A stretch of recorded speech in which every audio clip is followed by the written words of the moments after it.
Myastere. Now, in my last stream, I pledged that I'd be playing some rare games, but I decided to put that off again. Sorry if you were expecting that. Yeah, so because I've been recently playing some Zelda games, some indie Zelda-likes, I decided to dip back into a world that I haven't been to often enough. The huge bundle of games that was delivered in last year's itch bundle for racial justice and equality. So I've played a couple of things from it before, but yeah, today we've got 2 games from that bundle. They're also available on itch on their own, of course. Yeah, so let's jump into it. This is Shipwreck. It has controller support, which is nice. And yeah, let's go. That was a bit of a test I did before, just for a minute or two. Okay. So it's a pretty basic setup. You found your way to my island, and I'll make sure you never leave. We wake up shipwrecked on an island, of course. It's a little bit Link's Awakening, where we get the sword straight away. So we're going to open the inventory, add it to our inventory, and then, or add it to our, hand, and then we're good to go. Whoops, forgot to get my notes out. Hold on a second.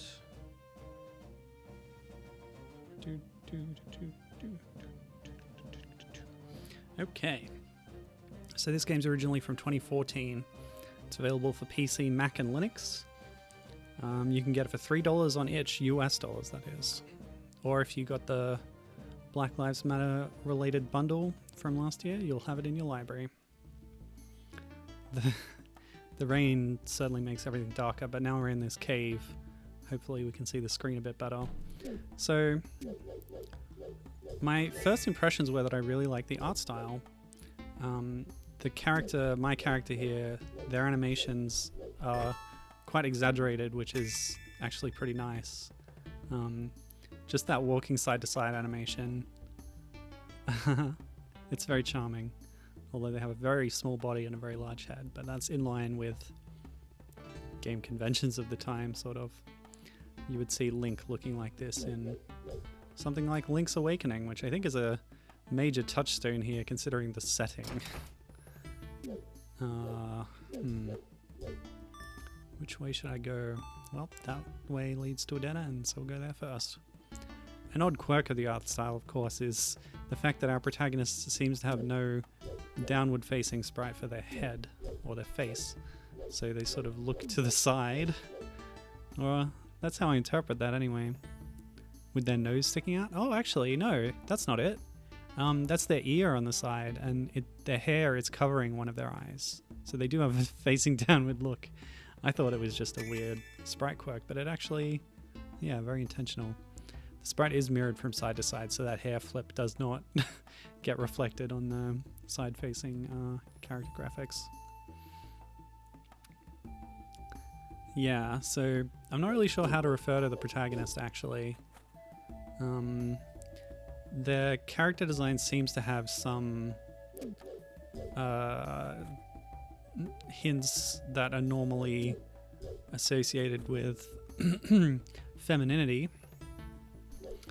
Like the hairstyle, if you want to have shorthand for a character design, but we don't really have any better graphics or artwork outside of the game or anything. Whoa! Oh, that's fun. Coins bursting out. Love that. Yeah, this is the best look that we're going to get at them. I've seen a couple of pieces of fan art, but they're going to have their own interpretation, of course. As far as I could find, there's no other official art or official statement about who this character really is, whether they have a name, anything about their identity. So either we'll have to wait and see if the game offers anything up to us, or interpret it ourselves, or not, or leave it ambiguous, Alright, so here's the first boss. Short and sweet, these dungeons. From what I've read, the game itself can be beaten in a little under 2 hours, which is just perfect for my stream. if I get through it sharpish, I'll have a bit more time for the second game that I'm playing today, but my primary intention is to play through the whole of this first.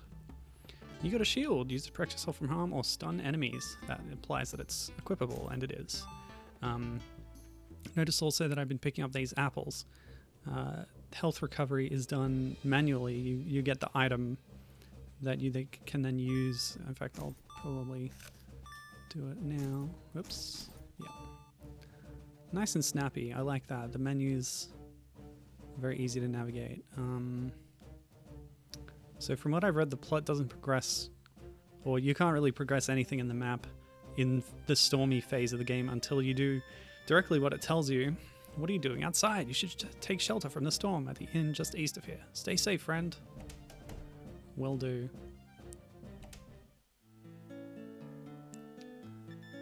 Welcome to our little inn. Rooms at 30 coins on account of the storm out there.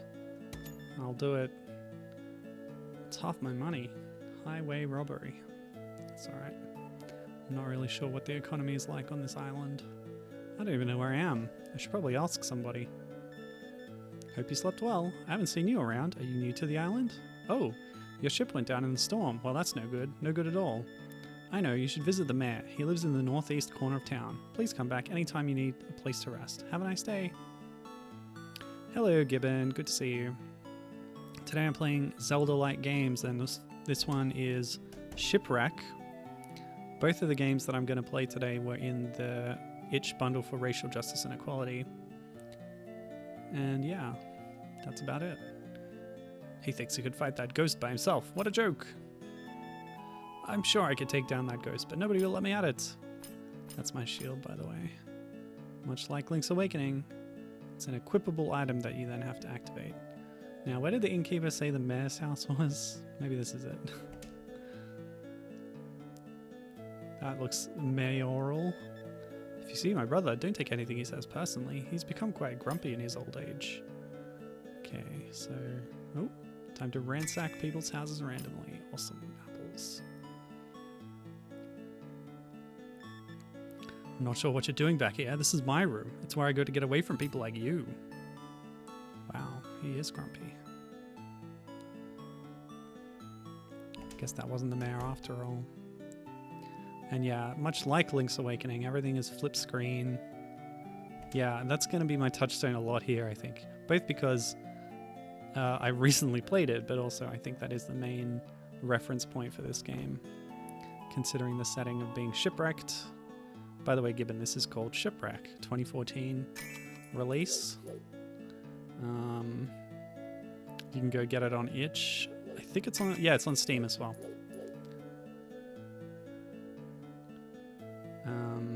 Made by Brushfire Games, who haven't released anything since 2016, but they've been tweeting about their games being on sale and stuff. They recently did a logo refresh as well last year.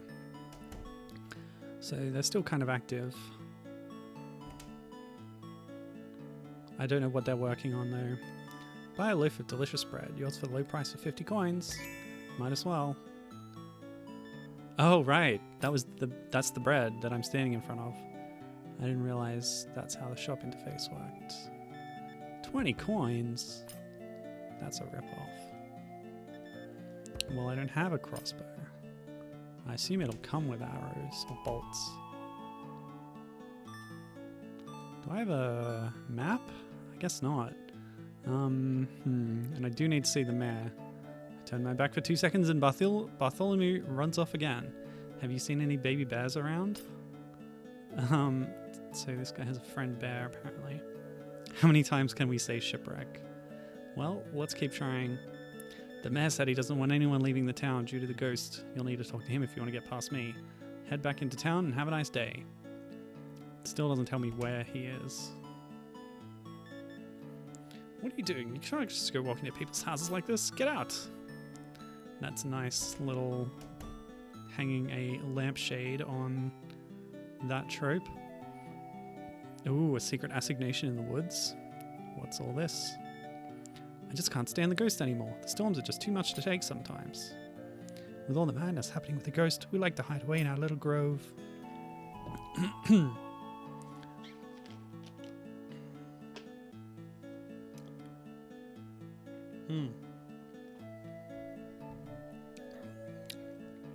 Ah, beautiful, life-giving H2O.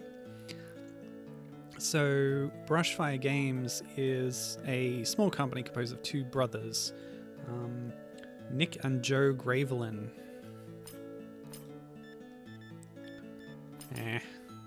Gotta find this mare. Empty.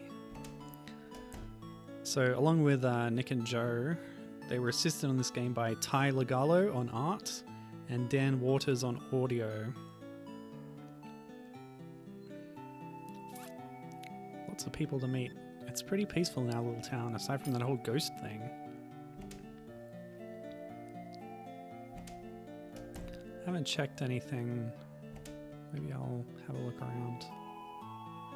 Sometimes in RPGs you get items from stuff, random stuff in people's houses. You can read bookcases and things. I haven't done any of that because I'm trying to get through this a bit faster. And it might be a little more comfortable to use the analog stick. I'm so sorry to hear about your ship. Hopefully the mayor can help you out. This mayor, I'm beginning to think he doesn't exist.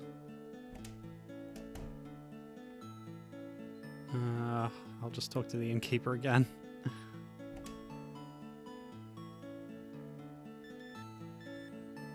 $75 coins? Now that the storm's over. Uh-oh. The mayor dialogue isn't coming up again. Have I gone directly north from here? Great, I'm lost already. Maybe there's more to the town further up. Kind of curtailed my exploration. Oh no, I've been to this edge. Wait, have I been in there? That looks mayoral. Mayoral. Yes, I have been in here. Yeah, can't check bookcases or anything. So the only other game by Brushfire Games is Polychromatic, which got a release on Steam as well as the Xbone. Well, I've left town now. Didn't see the mayor, didn't see the ghost. Oh man. What have I done? Unless the mayor lives somewhere else entirely. Seems unlikely. Oh! Lighthouse. I'll go back to town, I guess. Yeah, so their other game was Polychromatic. It's a twin stick shooter with a really nice minimalist art style. Oh, there are more houses out here. This looks like a farmstead. Yeah, given admiring the sprite work, I think we can thank Ty Legalo for that on arts duties. Okay, so this might be a church with a little graveyard behind. Not a farm, although it doesn't look like much like a church inside. Maybe just someone with a really big family. Or they had a big family. Oh boy. It's at times like this, I wish I had a map. Alright, back to town. We're gonna find that mayor if it's the last thing we do. Or shall I go east?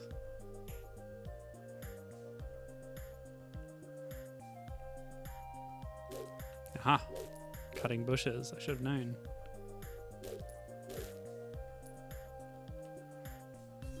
Well, there's nowhere we can really go up to the north. Or at least there's nothing more to see that I haven't already now seen. Which means it's east or west from town, and they're blocking us from doing that. So we need to find that mayor. Let's go.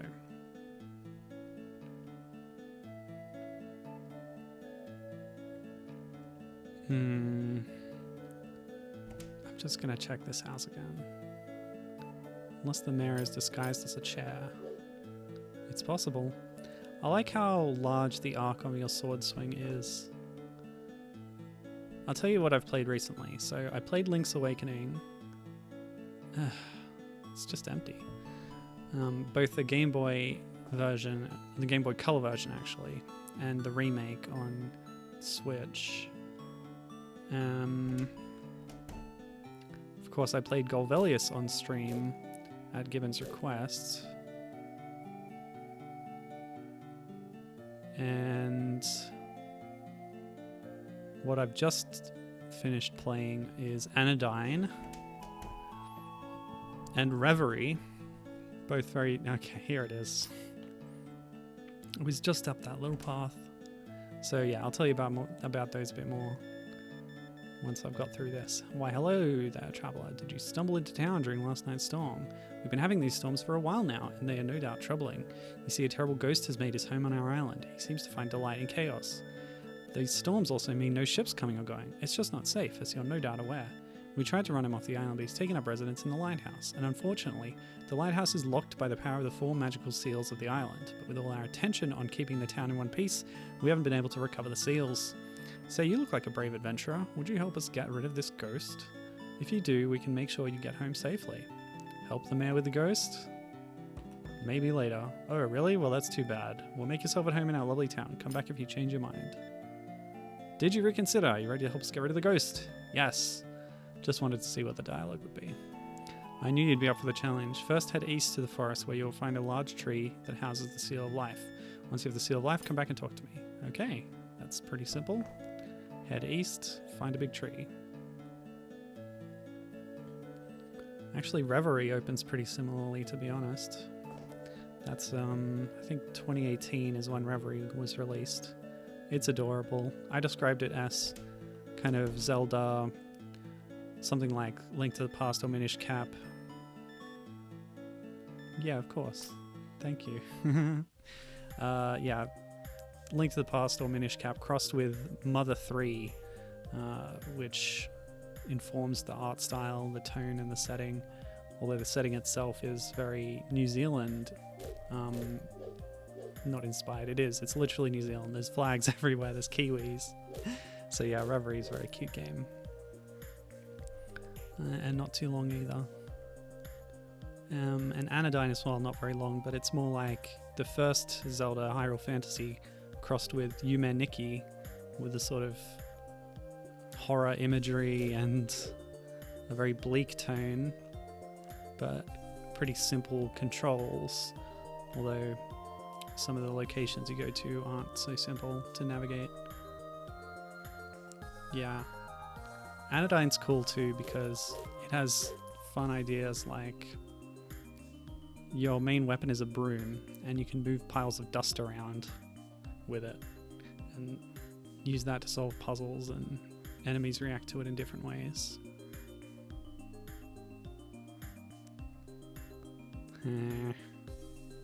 Okay. Well, at least I can see where I've been by the bushes I've cut. I just wish I had a more substantial map. Well, I've just gone to a dead end twice in a row.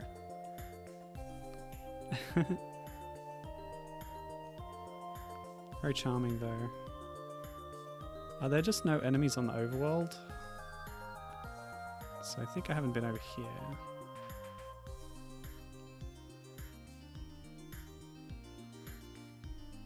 Aha! The Ancient Hollow.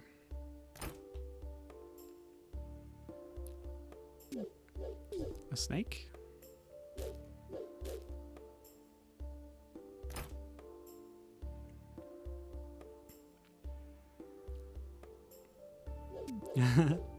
Gibbon says, I hadn't noted the lack of enemies. Ow! Nasty. Watch out for those traps.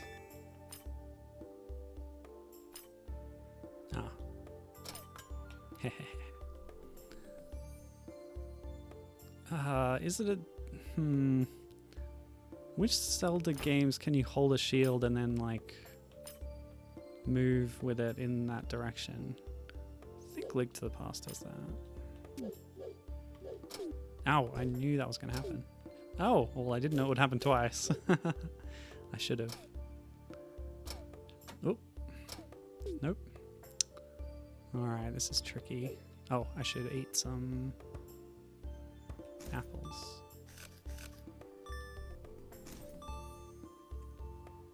Yeah, I'm really glad how quick the menuing is. Oh, how do we get through there? Maybe by killing all the enemies. Oh, that's cool. The traps can interact with the enemies. Clever.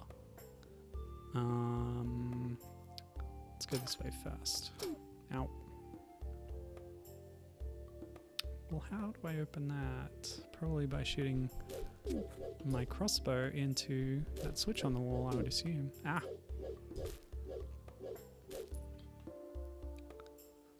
Gibbon says, I wonder when Hazelnut Bastille is coming out. Yeah, that's actually something I wanted to ask was... I talked about this on Discord, but nobody really responded. But yeah, I should ask if there's any other Zelda-like games that people would recommend, since I'm apparently playing all of them in a row right now. Oh boy.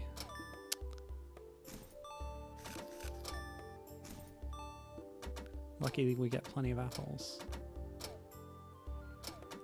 Yeah, Hazelnut Bastille is one I've heard of, definitely. Along with Itil Dew. I'm going to switch back to the D-pad. It feels better for the precision you need for some of these things. Whoops! Oh! Well, that's rude. So you can fall down a hole and it'll take you to a lower floor. Okay.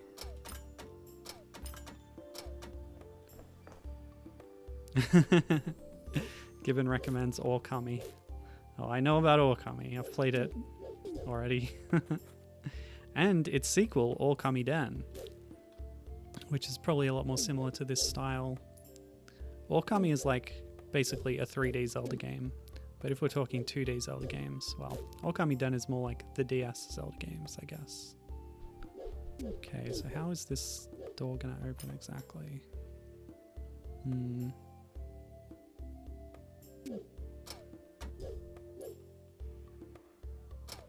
Have I played Oceanhorn or the two Oceanhorn games? Asks Gibbon. I haven't. Oh, hold on. Ah! Sorry.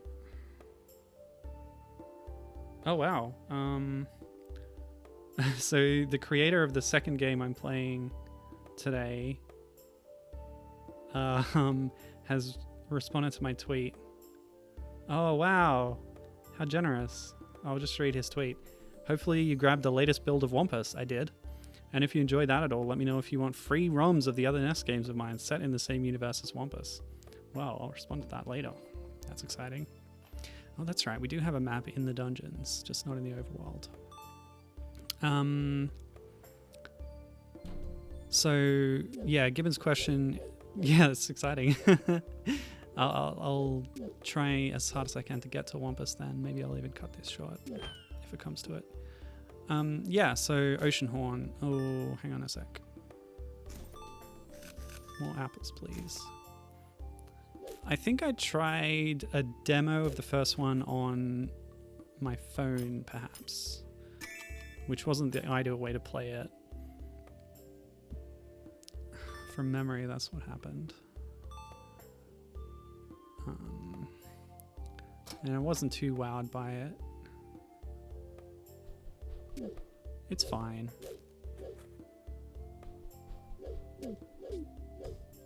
It really is like what you would think of if you put the words budget and Zelda together. You would get a perfect image of Oceanhorn. As for the second one, it's a perfect image of what you would get if you put budget and Breath of the Wild together. And I think more so than the first one, when I tried Oceanhorn 2, I felt the budget and I felt that it doesn't feel great to play. No offense to them, but this is the way I played it was it's available on Apple Arcade and we have the subscription which gives us a bunch of stuff including Apple Arcade, so I'm able to play it at any time without further charge through my Apple TV or on any of my Apple devices. But the fact is, there's so many games. When you have a subscription like this, oh, that is rough. That's really rough. All the way back down here. Oh boy.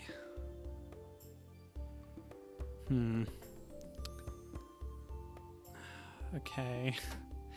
Anyway, the fact is, when you have so many games available to you, you have to sit back and go, right, I need to like decide which ones I'm playing and when. I have to be selective, so I can't just play everything. So I decided not to pursue Oceanhorn 2 further, especially because one of its selling points that it boasts on the store description is that it's like 80 hours long or something. I was like, oh boy, I don't know if I can just sit down and do that unless I'm really invested. Anyway. So Gibbon is saying that, yeah, both Oceanhorns are on Switch now, among other things. And saying, yeah, I was a little disappointed that Oceanhorn 2 was so short and just sort of retread the same macro plot of the first game, but with different characters. And also responding to me saying, no, it's not as long as that. Maybe I'm misremembering the time scale that they quoted on the page, but yeah.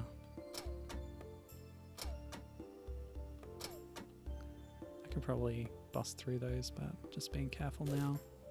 Don't want to fall down again. Where am I heading now?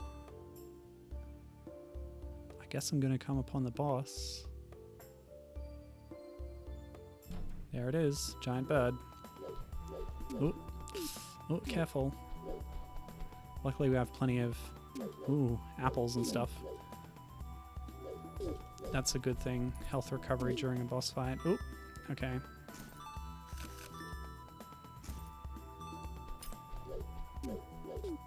Oh, you're kidding. That's pretty frustrating, actually. A bit like Moldorm in Link to the Past. The boss that's able to knock you out of the boss room back to a lower floor. Although in this case, there's quite a bit longer of a navigation to get back there. Oh yeah, that's probably what I'm thinking of. So Gibbons says that How Long to Beat says that an average main story playthrough of Oceanhorn 2 is 12 hours and 100% on average is 22 hours. The Switch description says an epic RPG main quest spanning 20 plus hours of gameplay. So that's probably what I was thinking of. I just expanded it in my recollection. Ah, curse you. Oh! Quick, eat the apple before you die. Didn't get it. Oh, gosh. Back to the start. That's pretty frustrating. And my apples are gone. That seems unfair. Okay. Also, there's a third Oceanhorn out. When did that happen? Yes, it's an Apple Arcade exclusive, but it's a spin-off. I wouldn't call it a main installment by any means. Hang on, what's up here? Something I couldn't get because I don't have a long-range thing to hit that switch, which would presumably open that door. Yeah, I tried that one out too because of the Apple Arcade subscription, and I wasn't too impressed with the feel of that either. It's very bland dungeon crawling, if you ask me. Pretty skippable. And I think it's, again, new characters that aren't connected to previous installments. Although at least you can play as a girl in that one. What's it called? Chronos Dungeon, I think. So it seems to me that it's preferable to get knocked down compared to dying and starting the whole dungeon over again. So these bushes sometimes drop apples, which is why I'm checking them. I'd at least like to try it out, says Gibbon. Well, do you have an Apple device?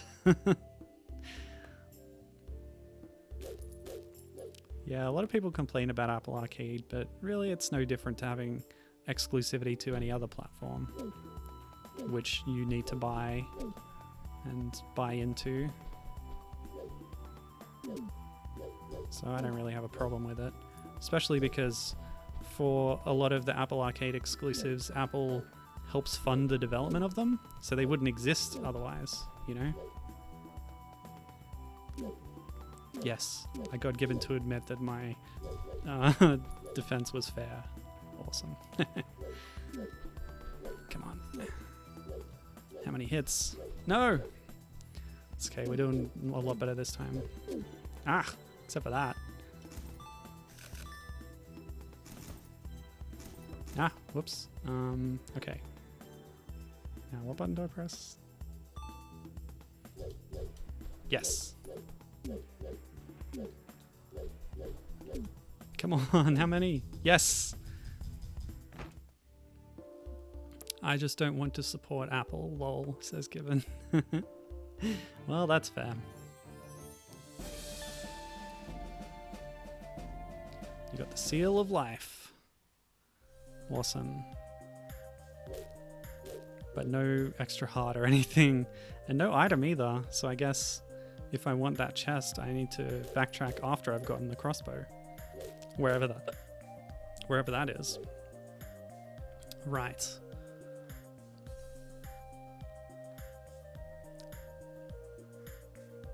Time to bust on then.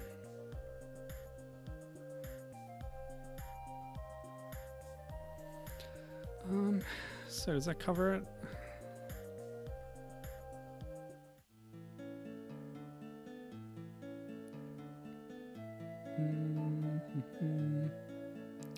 Alright, well let's go see the mayor again, I guess.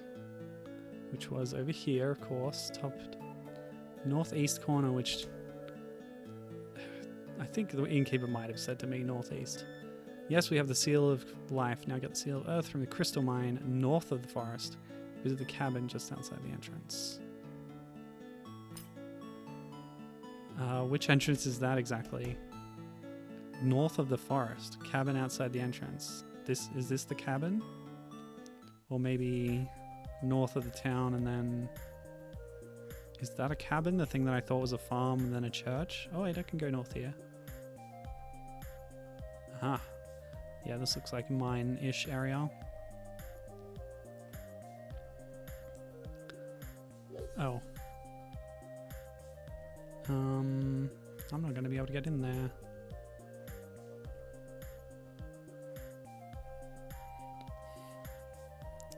So maybe a cabin will help me. Okay. I'd offer you a drink, but we ain't got none. Sorry. The mines have been too dangerous to work since the storm started. Nobody's gone in for some time. The mayor wants you to go in there? Well, I won't stop you, but you'll need a pickaxe. Here, take mine. Great. You'll also want a lantern to see in there. You might check upstairs to see if we have an extra. Take care. Those mines can be unforgiving. Ooh, goodies. With the storms always coming, the mine's been closed for a long time. Not much to do around here. Boy, these storms are taking a toll on the mine. All the rocks keep falling and getting in the way. Apple. Lantern. More apple. Alright. So, let's get ready for the mine. Apple and pickaxe. Lantern and pickaxe, rather. I don't know, maybe I'll get a new iPad at some point, says Gibbon. Well, anything on Apple Arcade has controller support. And recent iPads are good about connecting any kind of controller. In my experience, the DualShock 4 has been the best, at least for connecting to my Apple TV. I haven't really tried it connecting to a smart device at all.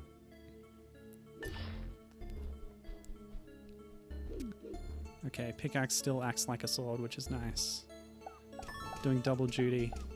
One of the big problems with Link's Awakening is how often you have to open the menu and switch items for whatever scenario comes up. This is improved in the Switch version where you have things like sword, dash, shield, and grab permanently bound to their own buttons, and would give you 2 other ones open for other functions.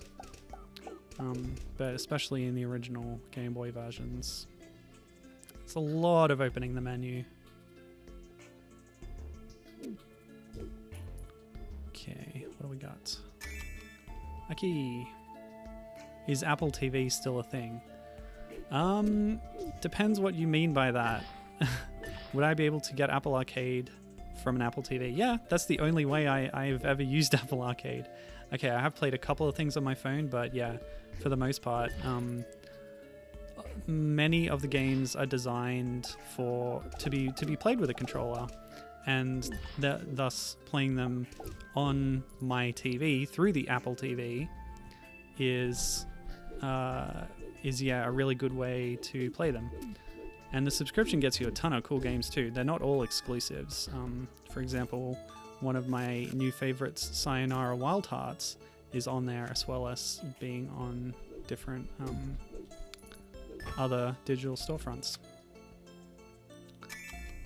More key. Oh yeah, that's a good point actually. Buying a new Apple TV would actually be a lot more economical than buying an iPad. You could even get a secondhand one and it would still support it, depending on, you'd have to check first specifically, which one you're getting and whether it would, but yeah, it's a good option. It's what I use. Ouch, should have known that would happen. And twice. Oh, okay, so it's a little block pushing quote unquote puzzle. Not very brain teasing, but typical Zelda busy work. Okay, what have we done with that? No visible effect in this room.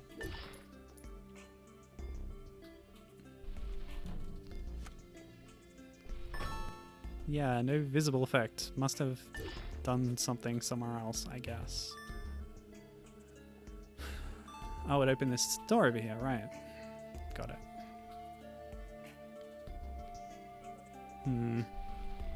Is this a trick?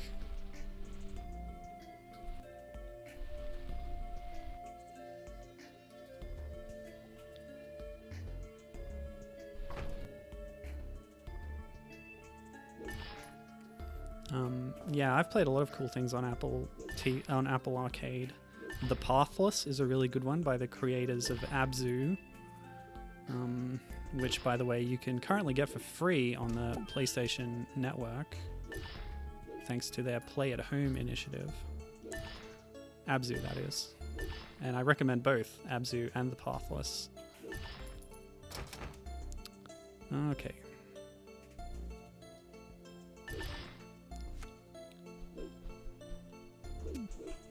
Ow.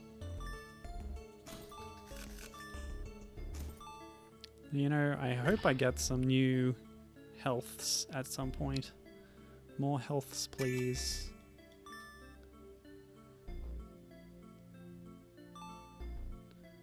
There's probably one in that chest over there, if I can get to it. There was one of those in the last dungeon that I couldn't get to. Wonder if there's any in the overworld or anything. Ugh! The lantern feels pretty useful in this game. In this dungeon, at least.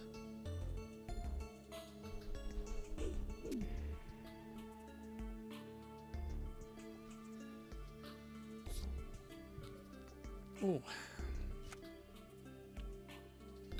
And I can use it for free.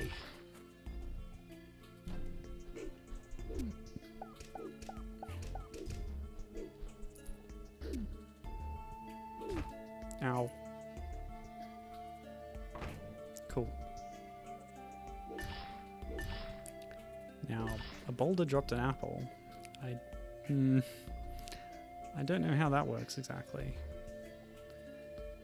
Getting some kind of fruit from a bush, that makes some sense. Getting an apple out of a boulder. Not really sure about that one.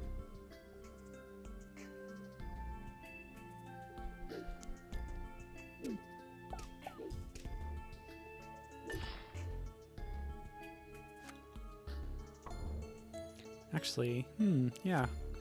Come to think of it, getting apples instead of like immediate hearts, I prefer that because it lets you save them up. In Zelda, once you're at full health and you find a heart, like that's nothing. That does you no good ever. But if you're grabbing apples all the time, then you're saving them up for when you need them. I like that. Okay.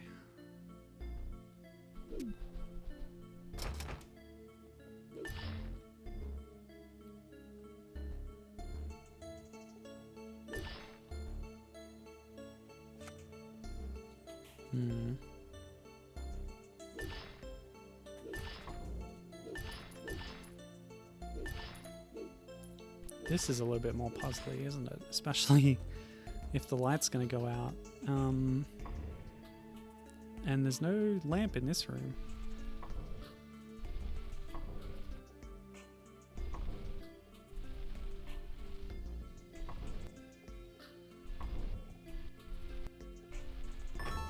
There we go. Pretty simple. What did that do, though?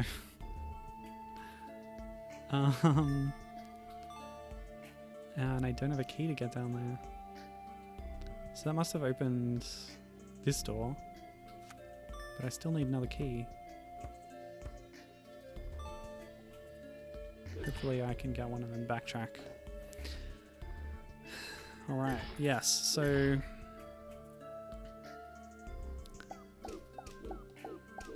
I talked briefly about Anodyne and Reverie, both of which I'd recommend. Link's Awakening is a classic too, although I can't recommend paying full price for the remake when it's so similar to the original.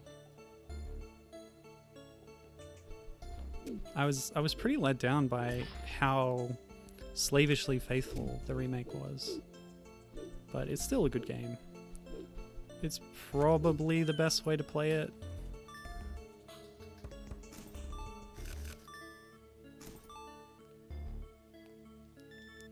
Two out of 3 ain't bad. It's a hint. Ow! Once again, bats are an extremely annoying video game foe. Come on, buddy. Yes, alright. So, 2 out of 3, but which 2? Trial and error mode? Well, it went ding, so I guess something opened somewhere else.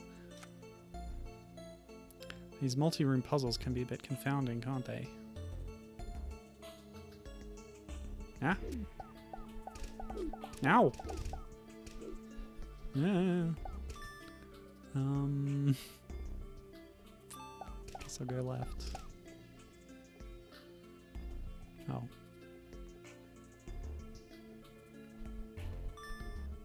So this is like a big maze room that's made up of smaller rooms.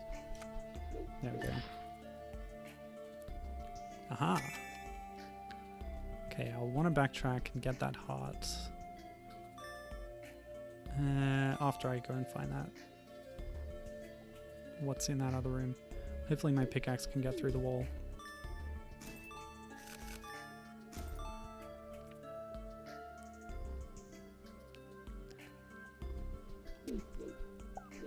Ah! Yeah, so the latest thing I've been playing recently as a follow-up to all these other Zelda-like... No! Well, at least I can backtrack through to get that heart. Oh, that's frustrating. Anyway, the latest thing I've been playing is something I played at the very end of last year on stream. It's a Zelda game, an official one, well, an officially licensed one, that I'd never really got to before. That's right, it's Zelda's Adventure on the CDI. I'm playing that on my own time. And taking quite a bit of time it is too. I'm emulating it through this convoluted and very niche hack emulator, which doesn't have all the features that I hope for in an emulator. I can't rewind, I can't even save state, and it also has the awesome feature where if you die, then the game soft locks and the emulator essentially crashes, which is even less friendly than on real hardware, where you would respawn in front of a boss room, for example, if you died during a boss. But still, I'm getting through it. I do at least have the capacity to fast forward through the loading screens and the loading times in between, you know, 2 screen transitions. There we go. A big heart. Your maximum health is increased by 1 and all your wounds are healed. Lovely. Just what I needed. Very welcome at this early stage of the game. And I've just got my first extra heart in Zelda's Adventure 2, which was given to me for beating the first boss. So I felt very accomplished having gotten as far as to beat the first boss. With all the limitations as well as the hugely problematic design awkwardness of the game itself, I felt very good to have even gotten as far as beating the first boss. And I'm going to stick with it. I'm going to beat Zelda's Adventure for the first time ever. And add my name to that exclusive club of very cool people, I'm sure. Monies. Gosh, I've got a lot of them now. Yes, I knew it. No bombs in this game, you just get a pickaxe. Reverie had a lot of cute items. Ah! It had an equivalent to the Cane of Samaria from Link to the Past. No, this is not happening again. Where instead of a magic cane that creates a block, it's a pet rock with googly eyes. It's adorable. Its name is Steven. Instead of a bow, you get a Nerf gun.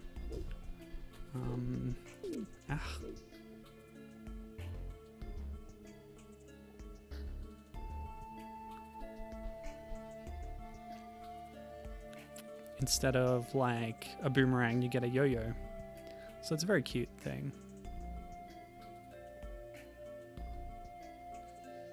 And in terms of items, Zelda's Adventure really piles you on with different spells that are of potentially limited or situational use. Oh, it's overwhelming actually. You really do need a guide to follow it, and luckily, pretty recently someone wrote a very comprehensive walkthrough for it, which is helping me out a lot. Whereas something like this game feels like it'd be too niche and small scale to have had a guide written about it. But no, you never know, I haven't checked. You know what, I'm not gonna mess with this. Ow! That's what I got. Okay, boss time. Time to break up my bread, actually. Nom. That's 3 hearts at once. Lovely. Lantern's no good anymore, so we'll just take our shield. Oh! It protected me from most of those rocks. Oh! Nasty. Oh, I'm gonna use up all my health items, aren't I? Ah! No! No!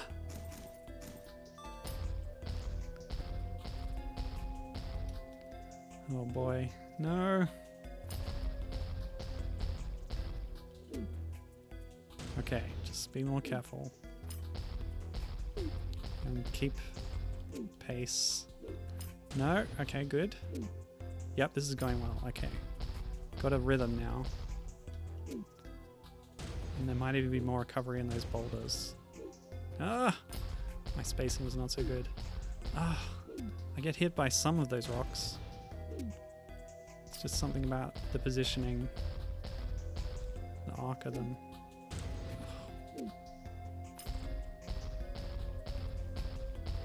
Trying to be more careful now. That arc's getting closer. Hey, we did it! Woo! I think I better stock up on apples back in town, or bread maybe. Woo! Okay. The Seal of Earth is ours. It's 2 seals down, 2 to go, and we're at the 50-minute mark. It's futile, you know. You will never succeed. And the storm's back too. Very distracting. Yeah, I guess I'll go talk to the mayor again. Find out where to go next. But considering I had direct correspondence with John Vanderhoef, I think I'll put a bit more time into Wampus, which means I might finish this off at the 1 hour mark. Moved on to the next game. Oh, no mayor. I guess I'll go back to the inn. Looks like all the houses are closed up. Yeah, I'll go wait out the storm. Certainly does make things nice and dramatic.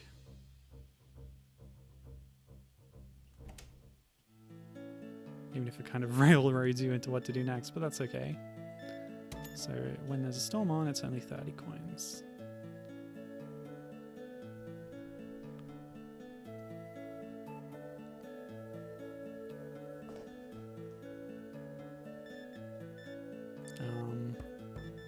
That's fine. Okay. So that's just a little plot thing, I guess. Ugh, I forgot. That was a dead end. Oh. You know, I'm kind of itching to play more Zelda's Adventure right now, you know. Ah, the pickaxe cannot cut bushes. I bet nobody has ever said that sentence before. I'm itching to play Zelda's Adventure. What? Oh, okay. Mayor's at the lighthouse. Let's go. Is this going to be a twist? Is the mayor behind everything? But he sent me off to the... Well, let's find out. Traversing the overworld is no trouble at all because there are no monsters. And no, like, Link's Awakening mazes to get around.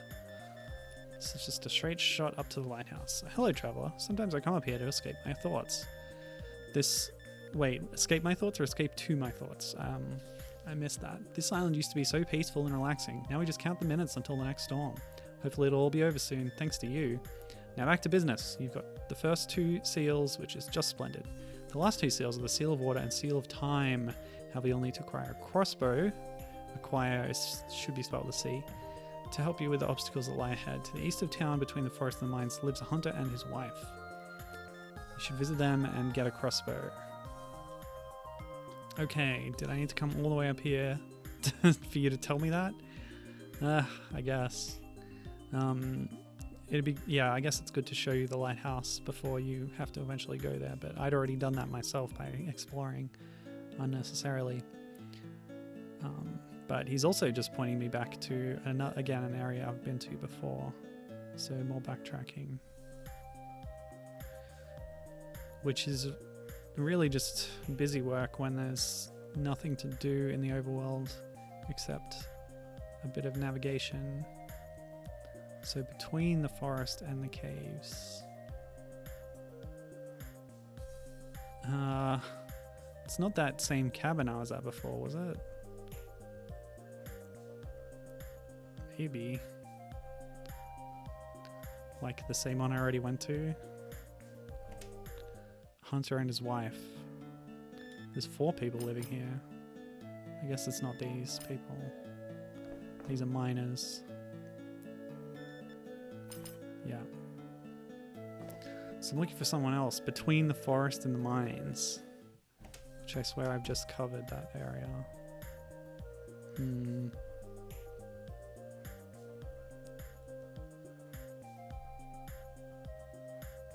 Oh, okay. There it is. Not too bad. Hello, friend. Behind our house, I've built a crossbow training course. However, you need the crossbow. My wife's a sword training course where you can try to win a crossbow. Okay. I get it. In that case, sword time. 50 coins. All right, let's do it. Without getting hit 4 times. Okay, let's go. Time has started. Did she mention a time I had to beat? Oh. Nice. Oh, through here.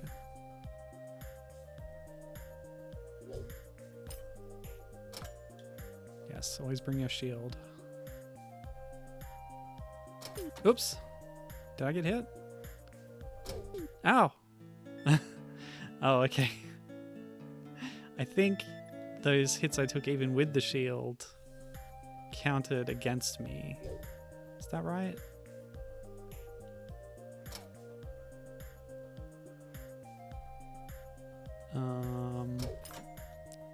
Maybe, maybe not. Yeah, so there's like tripwires, but also hitting a scarecrow target will activate the trap. I think I'm okay if I have my shield up. I think I just missed a few shield pulls during the last run. Check up here first. Oh, I see. You can bypass that one by walking around it. 2 left. Oh.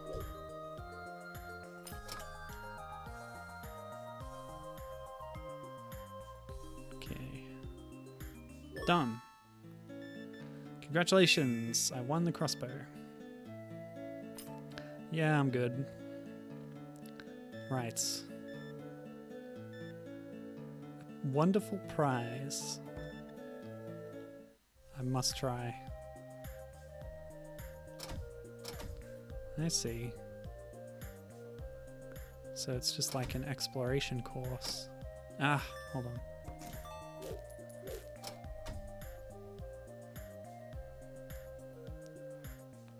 That's interesting. Like a free roving target shooting minigame.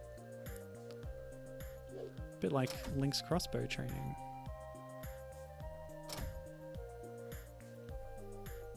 "45 seconds.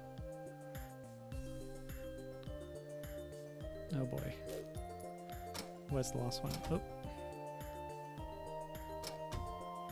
Here. Yes! Nailed it. What did I get? Ah, heart. Lovely. Perfect. Okay. So, I have the crossbow. I could backtrack to the tree and grab that extra heart.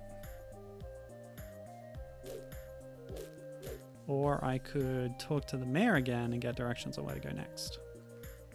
But since there's another game I want to play today, I think we might call it there. At about the halfway point of the game. More or less. Yeah, exit. So that was Shipwreck by Brushfire Games. Again, you can get it on itch for US $3, or it was in the bundle. So, let's play the other game that I have today. This is a NES game that was made in 2019. One of those cool things. Alright.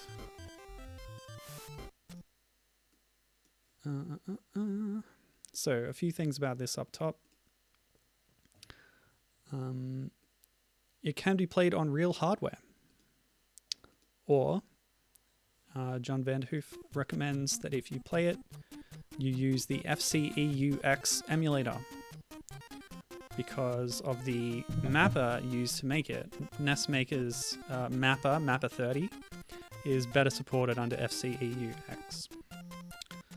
And so I'm using that core to play it now. Right, so Wampus DX is the updated re-release of Wampus. So John's been working on this since its release and fixing things, updating things, adding new features. The DX one is the one that he recommended on Twitter to make sure that I had the most recent version. Yes, I made sure to download it yesterday, so I'm up to date. Now the top. Oh wait, did I? Hang on. Yes, okay, looks good. Here's something I'll do now. Just some little cover artwork. The left one is just the title screen for Shipwreck, but apparently at some point John printed out a real label for this for a NES cartridge. and he never posted like a full scan of that artwork, but I've cropped a photo of him holding a cartridge, and that's what the label is. It's just sprites from the game, but it's cute. So let's jump in. At the top of the title screen, it said a Muleniverse game. I'll talk about that in a minute. But essentially, this is following on from the universe of M.U.L.E, the classic game. What would you call it? A Commodore 64 game, probably. But it was on a whole bunch of different platforms. Anyway, every year, galactic settlers descend on the planet Errata to pillage and plunder its natural resources. Yes. There's a little cutscene before you start. A little interactive cutscene in the same way that like ZZT would have you inside a little area and then interacting with things to bring up text boxes. I'm just going to turn the volume down a little bit. The music's lovely, but it's a little loud, I think. John actually commissioned music and was saying that from the sales of the game, he has not even recouped the cost of it, but is fine with that because in his eyes, the games are a labor of love that he wasn't doing for profit. Anyway, in their free time, the settlers harass the native mountain Wampus and steal their gold for sport. Tragic. Enough is enough. These invaders have got to go. One young Wampus is about to fight back and change the fate of his world forever. And that's me. Alright. Tired of gambling at the pub after a long day of work? Hunt the Wampus and steal their gold instead. Settlers Union. Right. There's going to be a little bit of dialogue up here. Oh, sorry. Spheroids are blob-like settlers who come from the Roldo system. While they can be friendly, most are deplorable trash heaps oozing over Wampus land. And this guy, the Elder Wampus. The settlers have slaughtered our kind and stolen our treasure. Use your Wampus claws with the B button to strike back and save Errata. By the way, Errata is Atari backwards because that's who published the original game that this is all based on. So let's talk about it. I've briefly played M.U.L.E before on the stream. It was during my what was it called? The game 80s games made by women showcase or something like that. I did it, I think, on International Women's Day 2 or 3 years ago. Maybe around then. Anyway, it was a really interesting thing to explore how many awesome influential games were made by women back then. Legites come from the Afghani plains. They use their long legs to stomp on their enemies and deform the sacred lands of Errata. So yeah, M.U.L.E, it was this really interesting... This is a Legite, by the way. It was this groundbreaking, like an influential sort of competitive economics simulator is how it's described.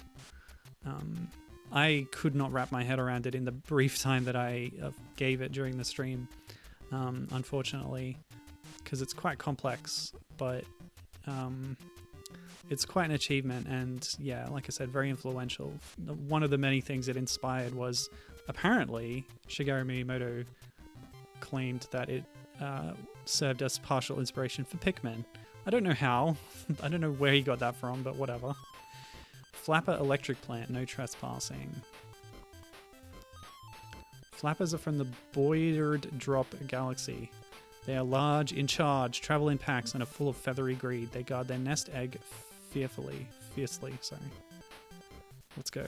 Okay, so here's our first dungeon. So yeah, you can see the Zelda inspirations here. There's enemies in the overworld in this one, actually. But the setting is, based on this old M.U.L.E game.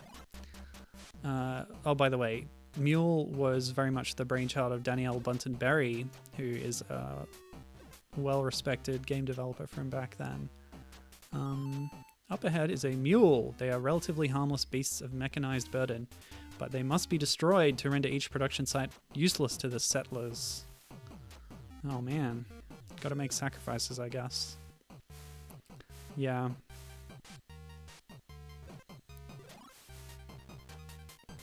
And yeah, like, if you read a bit about her life, there's a bit of sadness to it, and she passed away relatively young in 1998. But yeah, her influence in her games was very much felt. And this is just one example. Instead of following up on the gameplay of M.U.L.E itself, which has been done elsewhere, actually there was even a sort of 2012 reboot of it on mobile platforms, which looked quite interesting, and I really like the art style of that one too. Oh, this is the mule, which looks a lot more like a mule in this game. In the original game, they sort of look like AT-ATs from Star Wars. And even in the reboot, they sort of retain that, just with some ears at the top. Done. So we destroyed the mule, thus rendering this power plant inoperative or rendered worthless.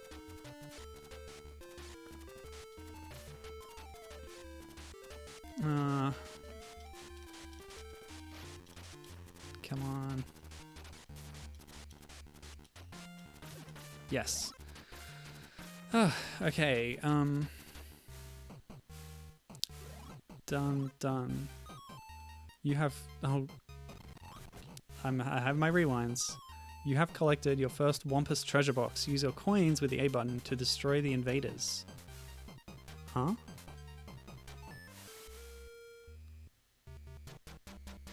Okay. So my first ability is a projectile. I don't know if that's using up an ammo or currency of any kind. I don't know what the 5 number is, or the 5 loot either. But I feel like I beat a boss, so do I just leave? I don't know. Okay. How's that?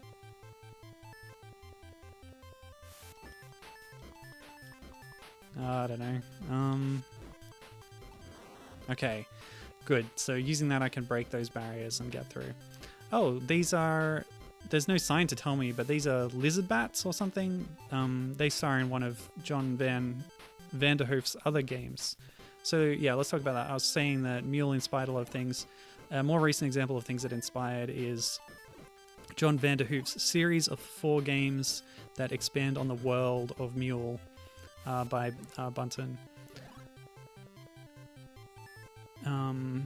Okay. Oh, nope.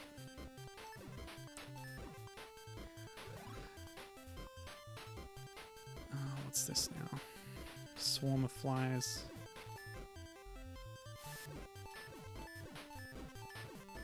I guess I could just do this infinitely. That's nice. Pest attacks have been known to wipe out whole crops for unlucky settlers. Be sure to soak your fields with pesticides. Oh, gross. Yeah, so John Vanderhoef, inspired by the world of Danielle Bunten Berry's M.U.L.E, decided to use NESMaker to create a series of 4 games set in that world that expand on the lore of it and the history, but experimenting with different gameplay styles. So this is the first one. It's called Wampus. After this... Hang on, I actually need to read the notes for this. Yeah, after this was... What? Wartworm Wingding, a 2-player single-screen arcade action game. Followed by Bat Lizard Bonanza, a horizontal shoot-'em-up, starring Lizzie the Bat Lizard. So that one's got a female protagonist, which is nice. Packer Farms, no Wampus allowed. Well, we'll see about that. Packers hail from the Silicon system. They love munching food and nosy Wampus runts. Munching nosy Wampus runts, I expect. They make excellent farmers when they do not gobble their crop. So all the kinds of peoples and races that these signs are talking about, and that some of which are represented in the game world, are kind of the playable race characters from M.U.L.E.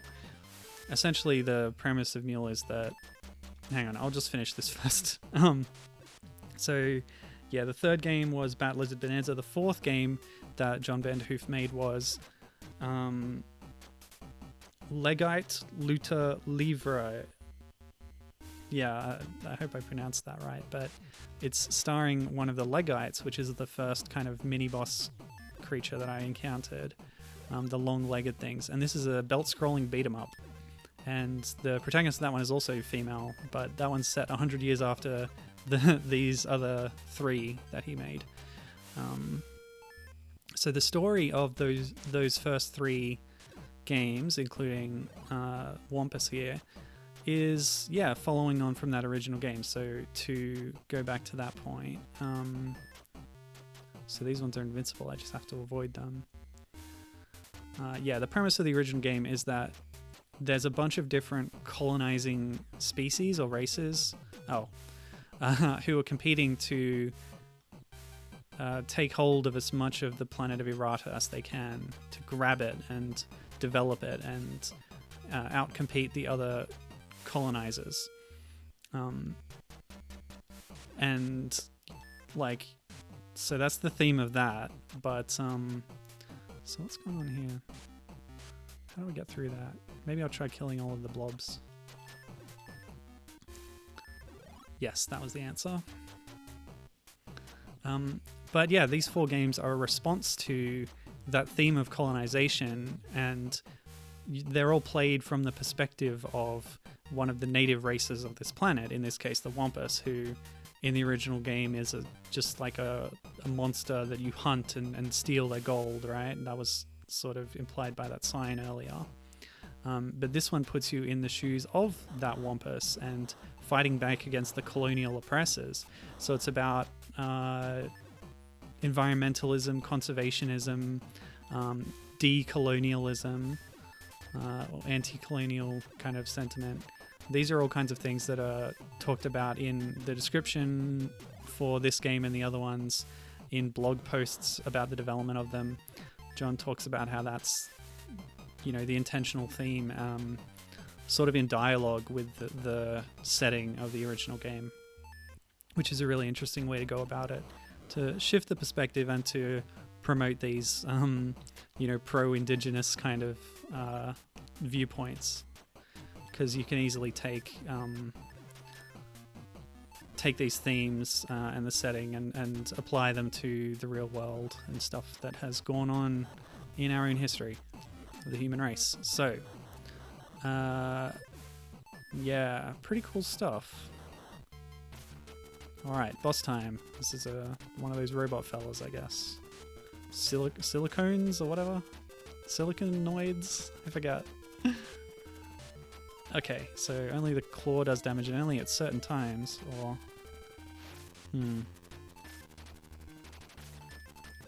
Okay, the coin can do damage too. But it's only vulnerable sometimes. Huh? Come on, get up.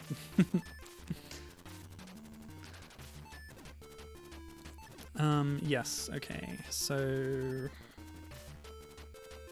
Let's talk about the Wampuses.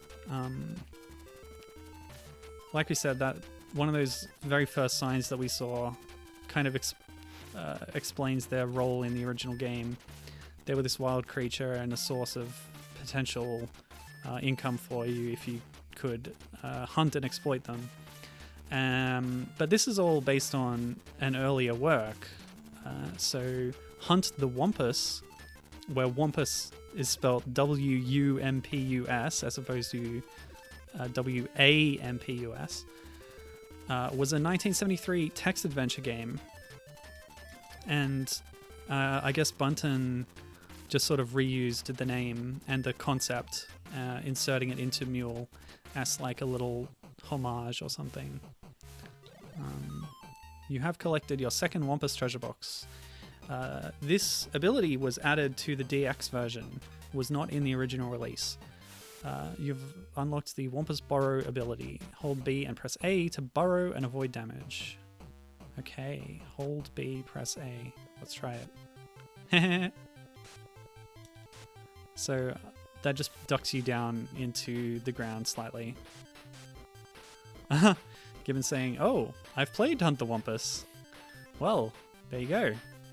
Why don't you tell me a little bit about it? I only know that it's a text adventure game where the rooms are mapped onto the vertices of a dodecahedron.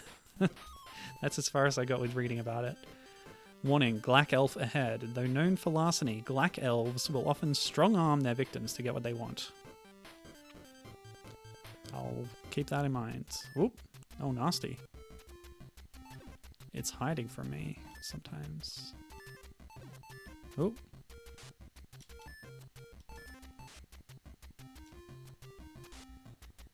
I should hide from it. But also... Ah!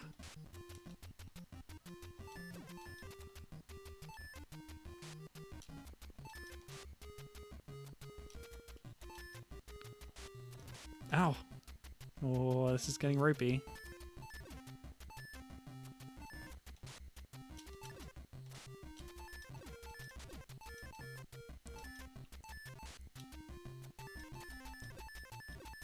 Come on.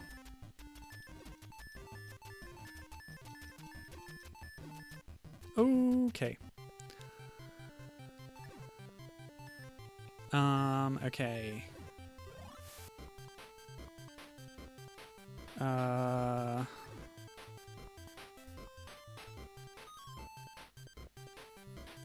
Gibbon, can I read what you've written as you've written it? Just checking, sorry. A punk wampus is going around destroying our operations. If you see it, kill it. Cash reward. Settlers Union. Uh-oh. They know about me. Cool. Okay, so Gibbon says, oops, can't break through some of those rocks yet. And I actually got hurt by something on that screen. That's rough. So the Wampus borrow, John said he added places to use it as well. Oh, look, a human. They exist in this world. We do not serve your kind here. Move along, rodent, before I shake you down for your treasure. Ouch, nasty. Yeah, I don't know if there's anything else to do here. But the human's not taking damage, so I'm out of here.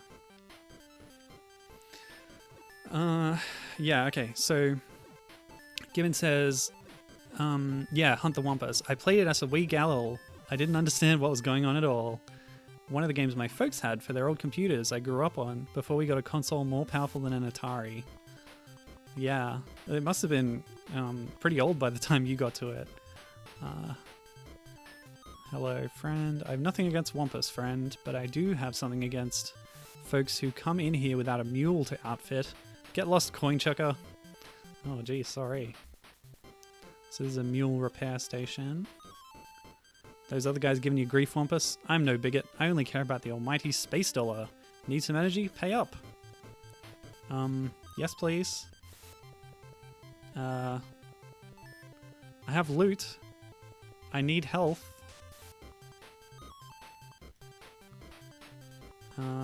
Maybe I'll throw some coins at this guy. That's not working. Oh well. Sorry, I'm leaving errata behind to become a wandering space traveler and spread good fortune throughout the galaxy. Former manager. So this must all just be flavor to the world. Doesn't seem to have any gameplay effect right now. So yeah, Hunt the Wampus.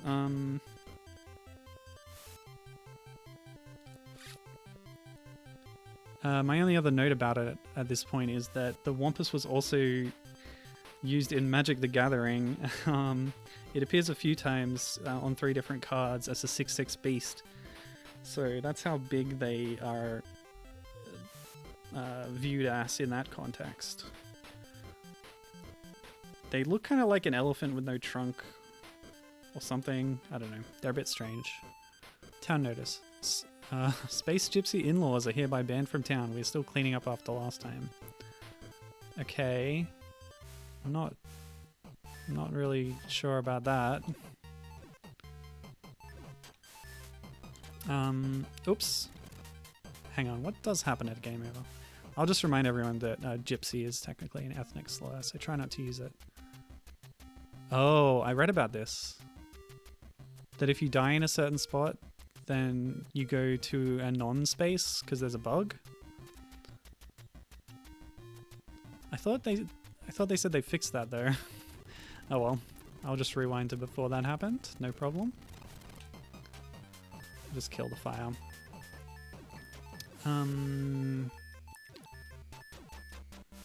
They have a lot of health. This is the only place I can go right now, though. I went to a spot I wasn't supposed to go yet in Zelda's Adventure, and enemies were taking like 20 hits to kill. So I don't know if your power actually increases in that game. I think this is another one of the colonizing creatures. Oh, watch out. Hope someone drops some health soon. Yep.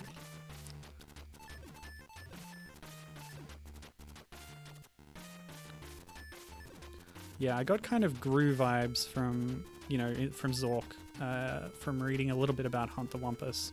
It's sort of like you're in a big cave, you're moving from room to room, but the Wampus is moving around too, and you have to avoid it because it's much bigger and stronger than you.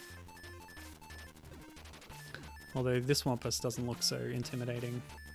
We saw a human before, and most of the creatures in this game are smaller than humans, it looks like. My character is a young Wampus, I think, but also the elder Wampus was the same size as me. They're so cute, though. A lot of the graphics in this game, I think, or at least the designs, are based on what was established in M.U.L.E, which had a NES port, although I haven't looked into it too closely.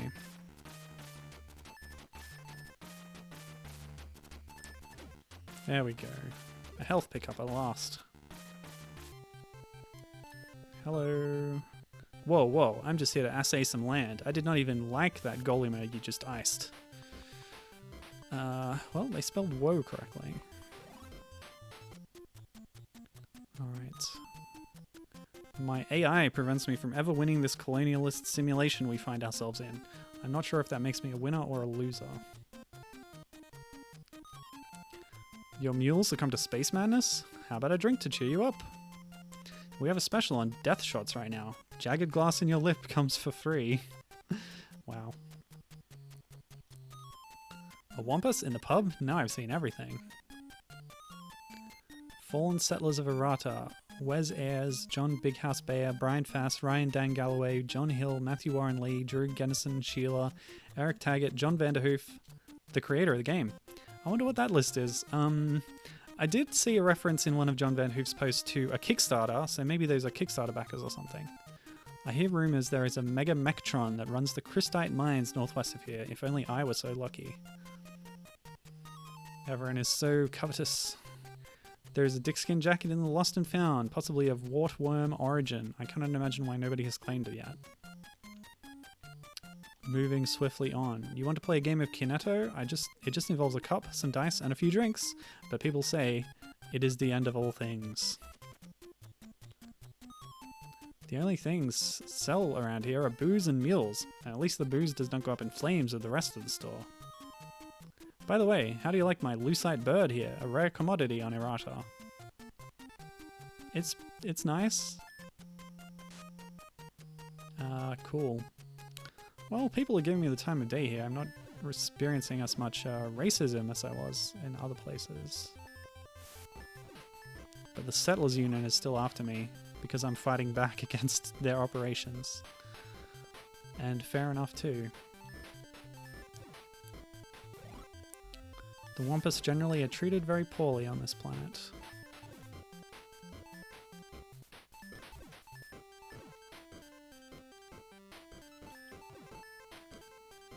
Okay.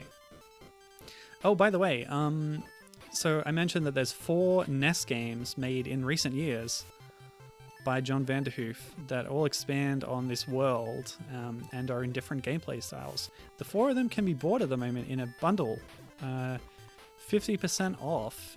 Each of them I think is $4 US normally, around there. And at the moment, yeah, it's a 50% off bundle. You can get them all. So yeah, go check that out on itch. That's available, and that sale is available for the next 9 days if you're interested. These swarms just have a lot of health. Last one I fought, I hit it with a bunch of coins, and then one last claw swipe finished it off, which confused me a little about their weaknesses. Okay, let's just run through these rooms, actually. Don't know what loot's going to be good for. I still haven't found a place to use it. But I seem to have an inexhaustible supply of coins. Oh, that might have just led there. But there might still be branching paths.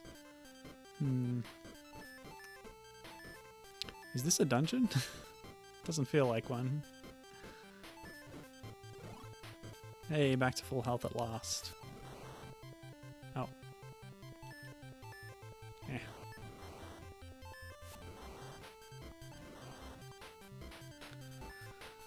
Oh, okay. Let's go. Last night at the pub, I saw a guy drink from a candle full of spit. No kidding. I might head over there right now. Great, get off my planet. Putting an empty plot next to a packer is like putting a baby crib next to a couch full of drunks. Know what I mean? Yeah, I know what you mean. You're racist. Looks like those two are friends, but with like 8 different races, all trying to colonize this place at once. I think there's some friction between them, which perhaps I can exploit as a freedom fighter that I am on behalf of my people.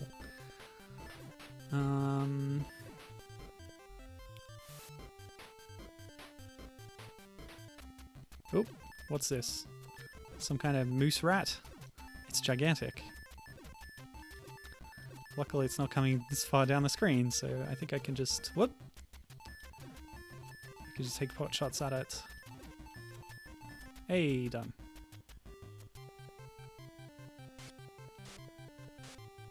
These ones don't want to talk to me. Oh yeah, these ones kill me.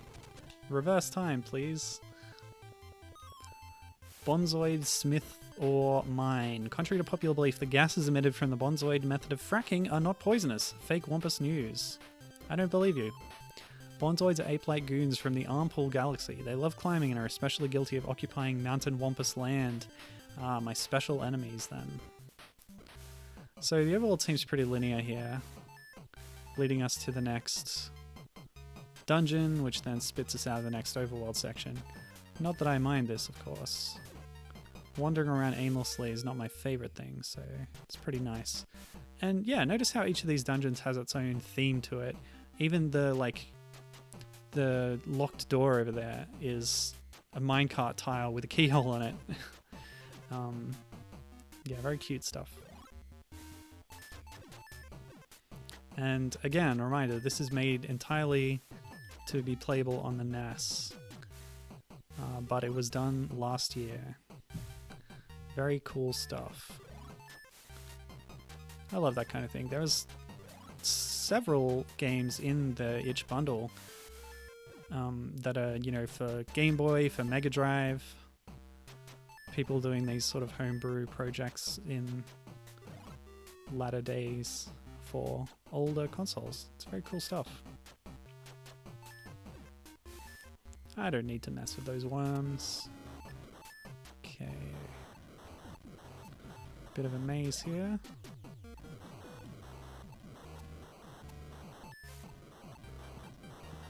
Oh, looks like some combat is required. Done. Yeah. I can't help grabbing the loot even though I don't know what it's for.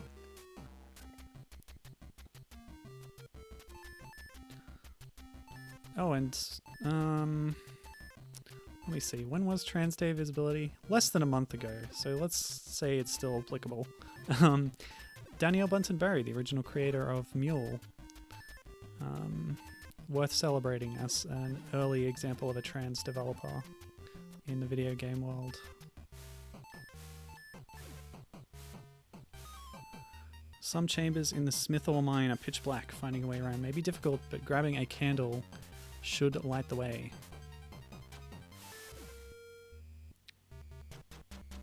Okay, so I need to fumble around to get to that candle.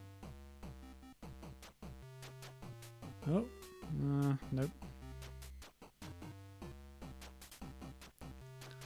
Yeah, I might have mentioned that during the M.U.L.E stream I did, although I'm not sure how I spoke about it.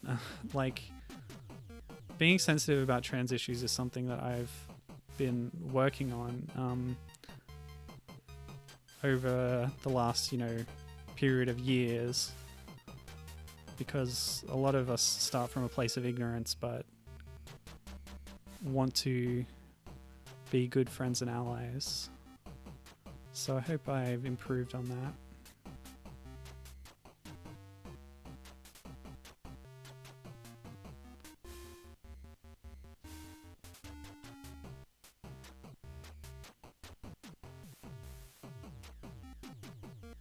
Come on, maybe I have to break a wall or something.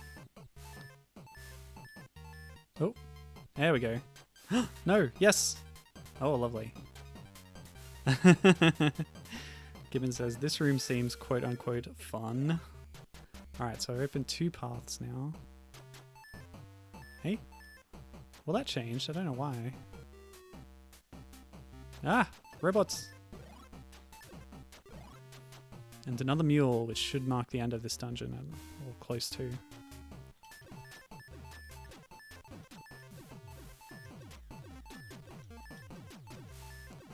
Yeah, the M.U.L Es are like the what would you call them? Like labor animals of this world. They're kind of, I don't know if they're organic or entirely mechanized, but they're artificial beings of some kind. Thanks for saving me, young one. A Wampus behemoth went ahead to try to stop the settlers, but he has not been heard from in quite some time. I wonder what happened.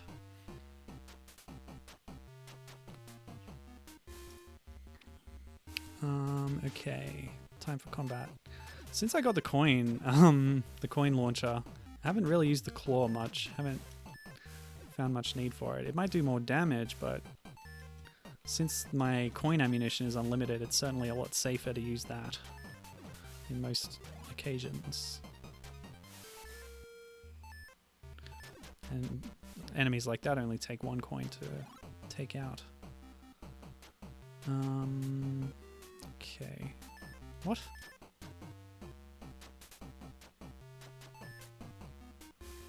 Okay. Right.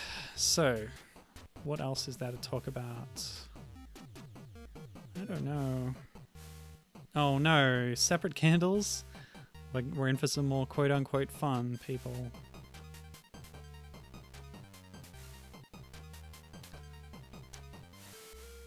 Hopefully this one is just a matter of walking around. Okay. Hey, there we go. And I'm pretty sure the enemies don't spawn in until you've hit the candle, which is nice. Come on. Okay. So yeah, I'm liking this game, especially it's got a couple of things I like. It's got a nice social message to it. It's also got a non-human protagonist, which is always fun. Also, it's pretty straightforward and not too confusing, which means I'm more likely to make progress on it in the short time frame of a stream. Although part of the Zelda formula is exploring, maybe putting together clues about where to go next, finding things, remembering where things are, and returning to them and stuff like that. But nobody said this was 100% a Zelda-like game. It's Zelda-ish, but sorry, I'm just trying to avoid that damage if I can.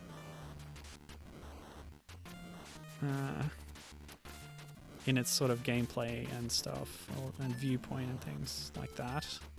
Some of its structure.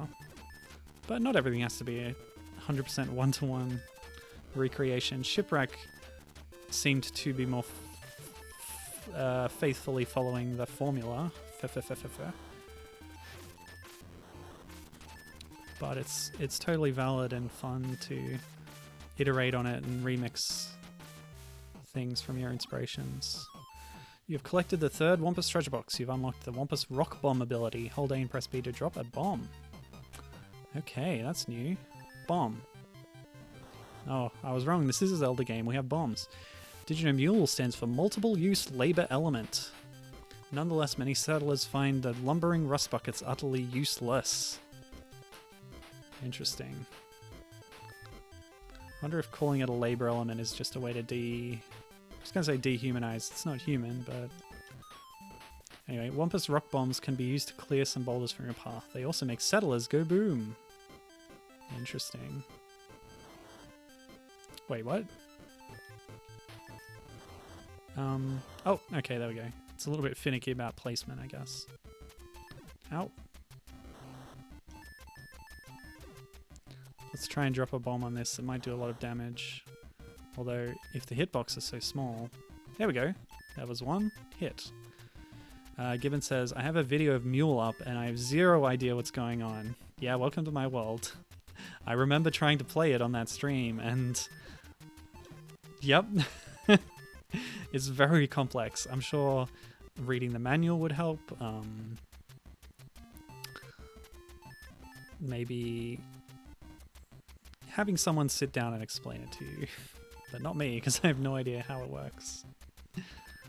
Like I said before, it's an economic simulator. You and like 7 other characters who can be human or computer controlled take turns to manage resources and make decisions that affect the economic development of your settling process. Yeah, on this alien planet. But yeah, it's pretty complicated. River pass ahead. Beware of catbug colonies. Catbug queens are vicious creatures. Yeah, and each of the colonist types that you can play as have different bonuses and stuff. Okay, so there's down and there's up. Yeah, really small hitbox on these bombs. Oh, hello. What's this?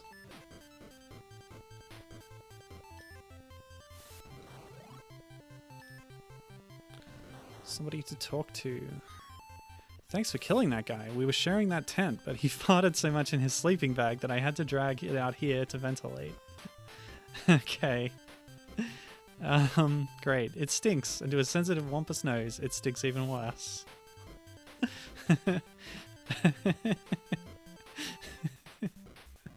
Okay. That's lovely. I'm sorry. Fart humor, it's just funny sometimes. Maybe not worth killing that guy ever. Oh, it's the catbug queen. Who is like a robot? Ow. This would be a prime candidate for the Wampus bomb. Hit those hands as they come down.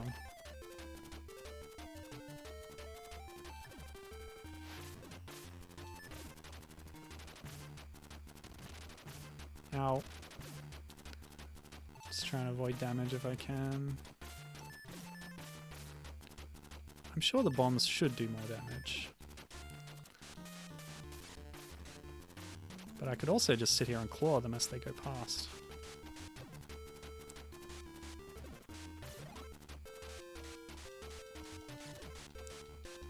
You know, the shots that enemies are shooting at me, sometimes I seem to be able to stop them, but I don't really understand how I'm doing that.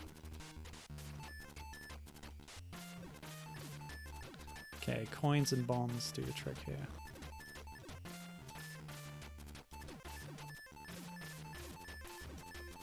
You know what? This works.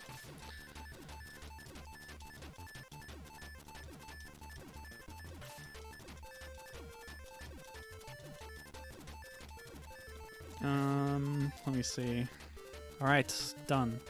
Just checking my notes.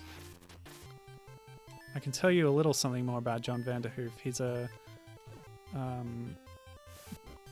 professor His Twitter handle has doctor in it, but I'm not sure if that's like a real title or not. But yeah, he does teach things related to games, I think. And he has quite a catalogue available on itch. West to Irata Swamp. The eels may taste delicious, but their venom packs a mighty wallop. Alright, next bit. I wonder how long this game is in total. Because I feel like I'm making quite good progress right here. So...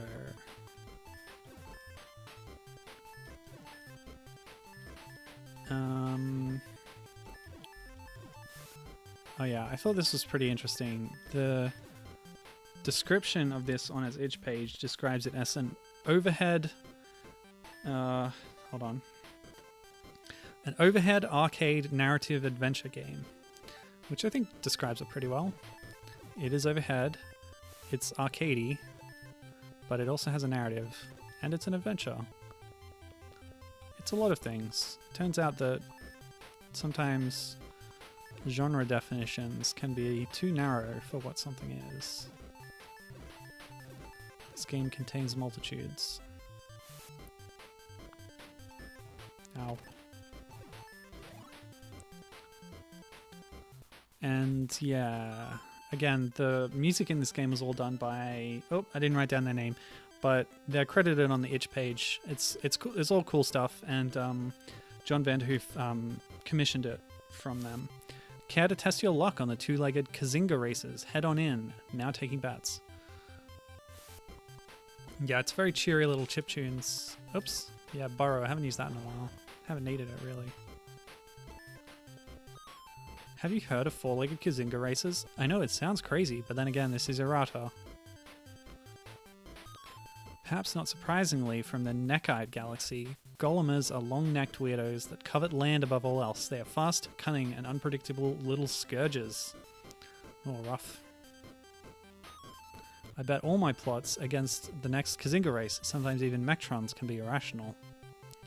Alright, what's going on here? Do we need to stop these races? Oh, battle time. Okay.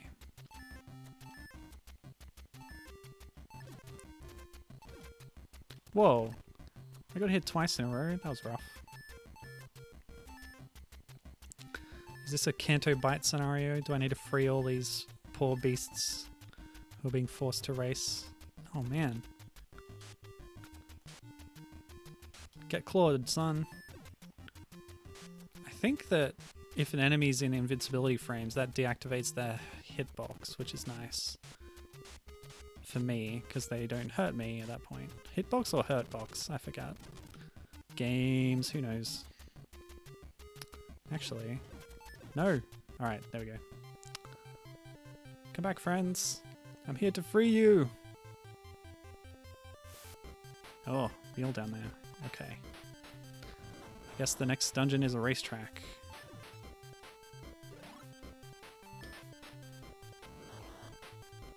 Goodbye, eel. Oh, another little boss. Oh, one of these guys again. Ah! No!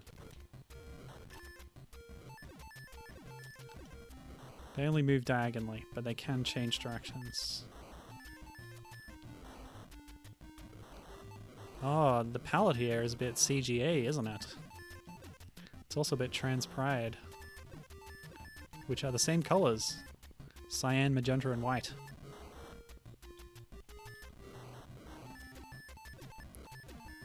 Hey. Okay, through here. Oh, no? Through here. But how do I get through? Aha, I know.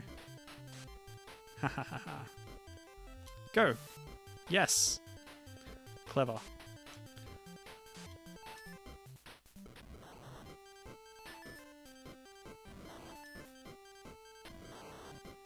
Man, that bomb hitbox is very small. Crystite mines ahead, now under Mectron management. 0000001 0000001 0000011 0000011 1001. I think I managed to kill a Mectron there, or whatever those ones are. Okay, what's up next? Mectrons evolved from a rare robotic mutation. They are efficient machines and calculate decisions faster than a packer gobbles up Wampus bones. Not artificial intelligence, so much as artificial unintelligence. 1001. Okay. Accidentally jumped in here when I was waiting for my bomb, but whatever. Let's do it anyway. Do it anyway. Huh, how do I get up there? The bombs don't have much hitbox, so I can't do that. The claw's quite short. You can't move while burrowed. And there's no other entrance to this screen up there. So I'm at a loss, people.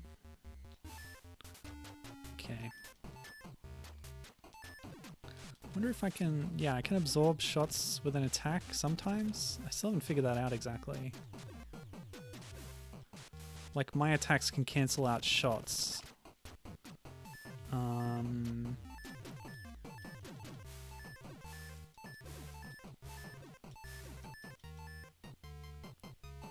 Yeah, I wonder what's up with that. Who knows? Hey, come on.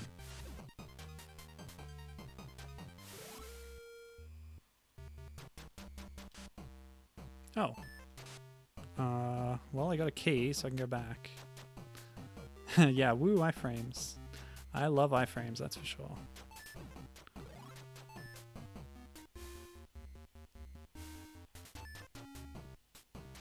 There's gotta be a way to take these guys out. It's not that. It's not that. At least, not right then. Well, if I ever need to do it, I'll figure it out. Oh boy, destructible maze. Again, no idea what loot does. I did see that staircase over there. And I'm gonna need to go there because I don't have a key. Oof.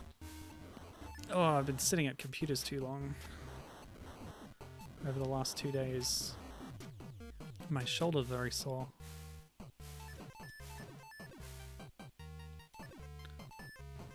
Now you're getting my way, Mr. Eel. Sorry. Friend Eel. I must kill you.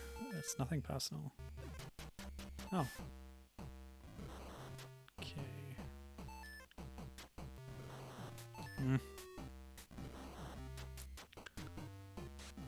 Okay.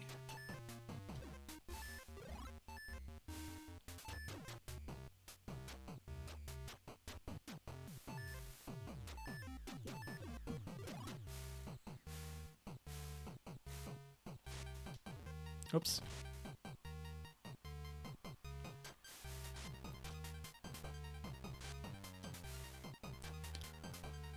Nice. Must be one of those added Wampus borrow rooms. Borrow. What did I say? Borrow.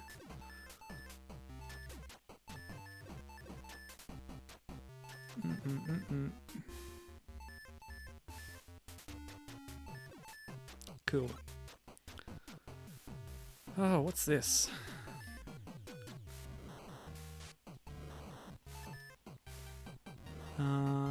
Yeah, this is just a big maze. It's just designed to eat up all my time. Come on. I don't even need to hide from these bombs, they don't hurt me.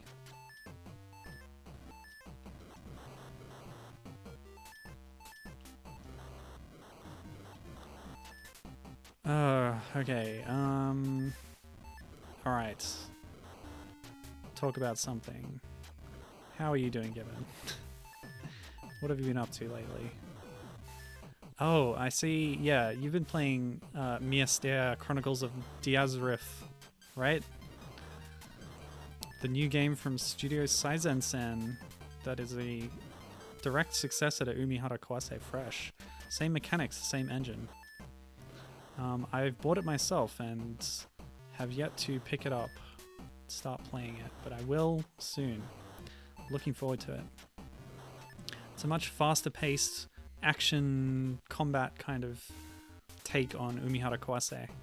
There's still like hook swinging and that kind of thing, but you also have a gun.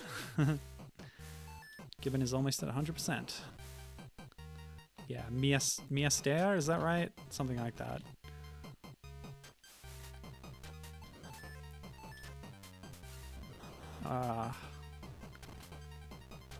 It's like a weird made-up name that's written in katakana that I haven't 100% figured out how to pronounce yet. Myastere. Stop it. How did that destroy it and the other one didn't? No! Ah! Okay.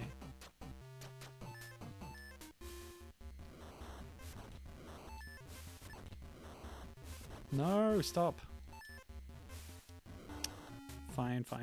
Okay, oh, I wish I could go and take out that worm, but it's completely enclosed.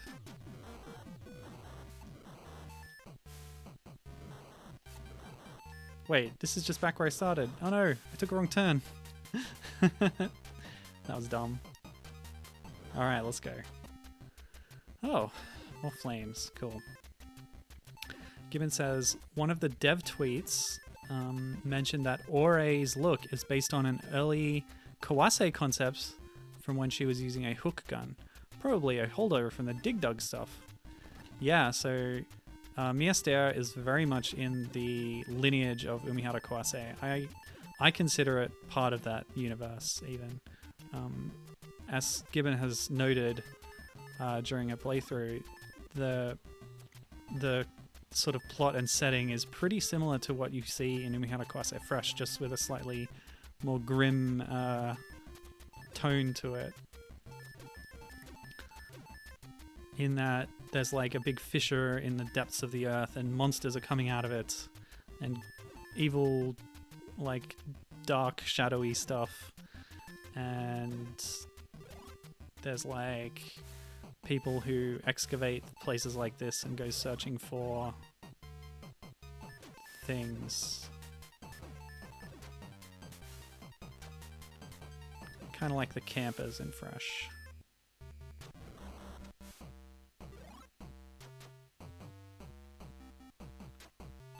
Yeah, Gibbon's fan theory is that it's a Fresh prequel. Oh wow, I can destroy these kinds of robots with one shot apparently. Great. Fresh prequel. Yeah, that probably works. I can't wait to play it myself and find out.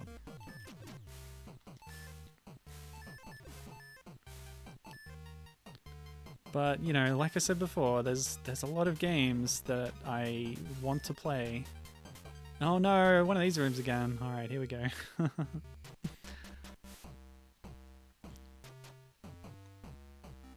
Like, why did I choose to play Zelda's Adventure? It's gonna take me ages, but I'm doing it. I've committed. After that, what am I gonna play? Well, by the time I finish it, I'll be definitely streaming rare games, and I mean it this time, because I was intending to, and then kind of got sidetracked with these Zelda-likes, indie Zelda-type games. So while I'm playing that, I might as well play Tamarin, which I bought and haven't played yet again, because this is the curse of the modern age as an adult, is that you buy a lot of games and you don't have time to play them. Come on! Yes!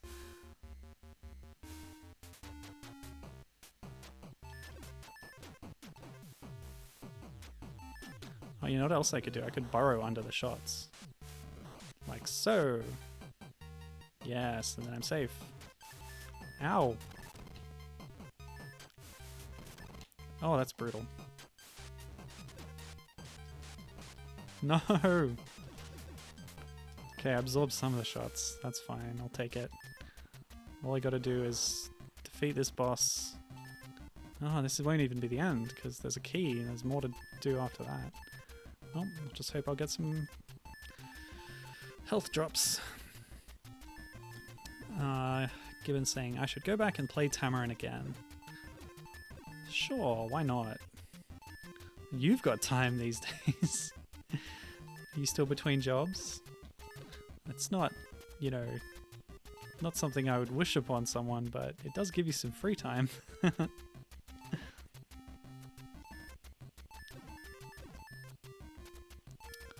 Yeah. I'm calling it a sabbatical, she says. Oh no, I'm enjoying it, lol. Oh, that's good to hear. Good for you then. Very good stuff. I don't actually want to be working right now. Yeah, fair enough. I understand. Well, I try.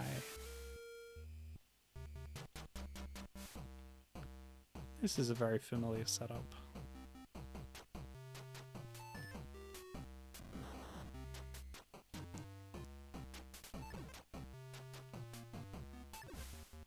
Oh, healths. Alright. Hang on a second. I've been through these rooms before, surely. What's all this then? Well, I have a key now, and the palette of my loot counter just changed. So was there a locked door somewhere? Oh no, what am I doing now? Going in circles. Oh, that's right. I went up here in the first place because I didn't have a key for that other door, right? Wait, what? What? Where was that other door? Was it just over here? Yeah, it was here. Great. Okay. Woof. It's a bit lost for a second. The game's been quite linear up to that point, so it's just a bit of a roadblock, but we're through it now.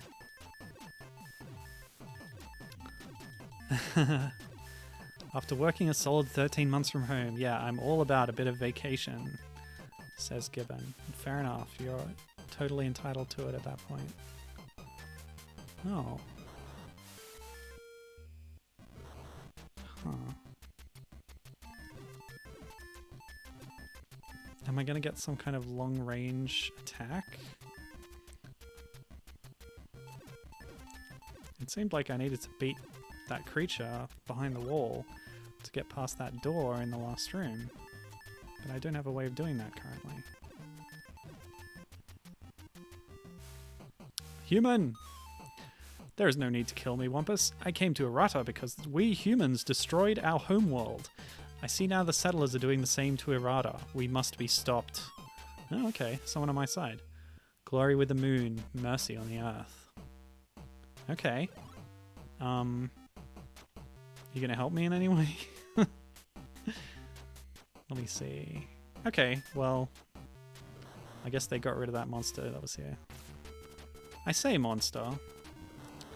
That creature, whatever it was. Oops. So, what do I do here? Oops. I better not destroy too much of the terrain here, because I kind of want to hide behind it sometimes, don't I? Then again, their shots always pass through terrain. Might help with those robots it's spitting out, though. Did I just despawn one, or what? Oh, they despawn themselves after a little bit. They're more like movable projectiles that expire after a short time. Okay, oh yeah, I gotta keep an eye on time today. I'm coming up on 2 hours. I'm not sure how much more of the game there is, but I do sort of have a time limit today. I have a flu shot booked in for this afternoon, but I have a bit of buffer time, so I shouldn't be too rushed if I decide to maybe try a bit longer to get to the end of this. Yeah, ordinary flu shot. The Australian government is badly mishandling rollout of the coronavirus vaccine. So we're not going to get that for a while. But on the bright side, our other measures have really reduced COVID effects in this country. So we're actually pretty well off compared to others. So I'd rather that our vaccine allotment goes to places like Papua New Guinea that are being hit harder, and yeah, it's pretty rough out there. So you've collected your final Wampus treasure box, yet you still smell evil in the errata air. What now, young Wampus? What now indeed? So I think in the original game, the treasure boxes were just sort of a plot progression thing. After the initial release for the deluxe version, John Vanderhoef added the new abilities, the burrow and the bomb. So I think maybe the fourth one there just doesn't have one attached to it, a new ability, that is. You beat the settlers, but an even greater threat now looms over Errata. The space pirates have brainwashed a Wampus behemoth to guard their stolen crystite. Save our fallen brother. So yeah, we heard about that behemoth earlier. Oh, this is it. Okay. Hello. Sorry, I have to do this, but you're brainwashed. For the sake of our people, I must stop you. Which is lucky because you don't seem to be approaching me very effectively.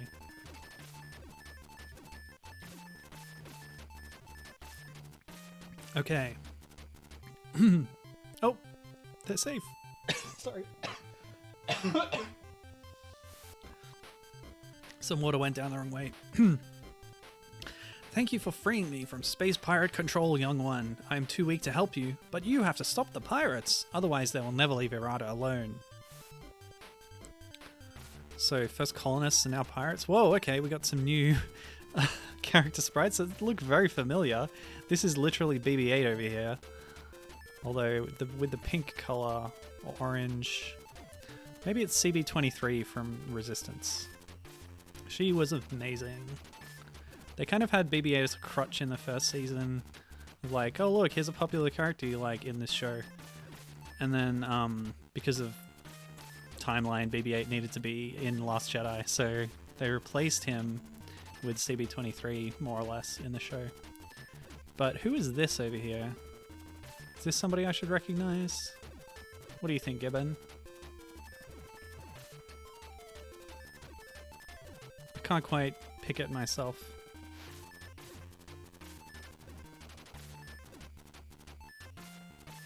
Yeah, BB-8. Gibbon says, Resistance got done dirty. Yeah, indeed it did.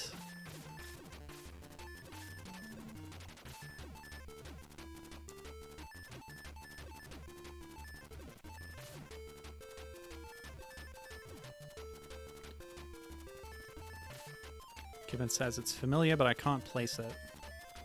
Alright, cool. We destroyed the leader of the space pirates. Harmony with the land? As long as I can market it as a brand.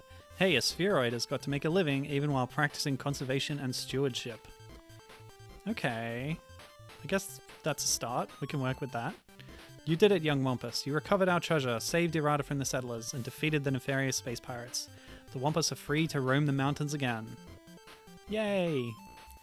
You may have small muscles, but you're the bravest Wampus I know. Keep working hard, and maybe one day you'll be my size.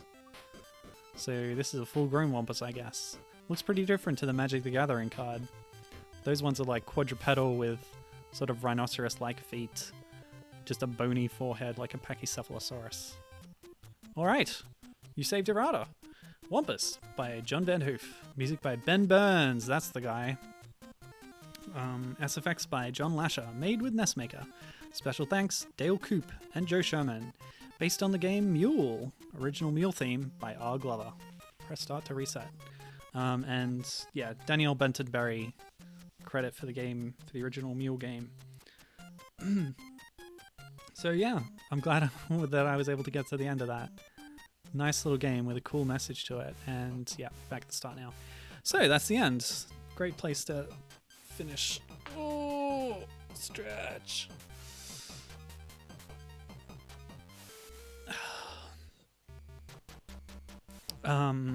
There's a cat sleeping next to me.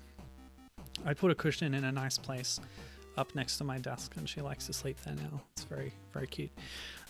Yeah, okay, so thanks for watching. Again, if you're interested in either of the games I played today, they're both available on itch. Shipwreck is on there for $3 US, and you can get all 4 of the Muleniverse games by John Vanderhoef, made for NES, for a small amount of, a single-digit amount of US dollars, I forget the exact amount, for the next 9 days in a bundle. Otherwise, yeah, you might judge that they're worthwhile anyway, even at full price, but I leave that up to you. This one at least was a lot of fun and had a nice message to it as well, so I appreciate that. Yeah, not much more to say. Trans rights are human rights. Colonization is bad. Oh, Gibbon's looking up the Magic the Gathering card, saying it looks more like an interpretation of the original Hunt the Wampus art. Yeah, that's cool. I saw one image associated with the original Hunt the Wampus game, and it was like, it had these 2 huge arms over its head, so I feel like the bipedal look that we have here is kind of in line with it, but I'm not sure. Should have spent more time on that maybe. Anyway, I will definitely play Rare Games next week. How is this game's title spelled? Good question. Let me go back to the title screen. Let's do a proper reset. Wampus. Wampus. Wampus? Wampus. However you want to say it, that is how it's spelled. W-A-M-P-U-S. And that's what you should search for. The DX is just an extra subtitle. It's not on the game page for the title of the thing. So yeah, check that out. Check John Vanderhoef's other games. Check out Brushfire Games and their work. The dev's last name is not at all spelled how I was imagining, says Gibbon. Yeah, I think it's Dutch, so I asked my friend who has a Dutch background, how should you pronounce this? And I tried to then replicate how she said it to me, and I'm probably goofing it a little bit, but yeah, sorry about that. Vanderhoef, if you're wondering. So, yeah, I will put links to both the games I played today in the YouTube archives description. And yeah, until then. Oh, Gibbon's going and buying the bundle. Awesome. Support indie devs. Good for you. Good on you. I'm sure John will thank you. Yeah, so I'll see you next time, and I'll play Rare Games next time. I promise. Hope you have a good one. Stay safe out there. Bye.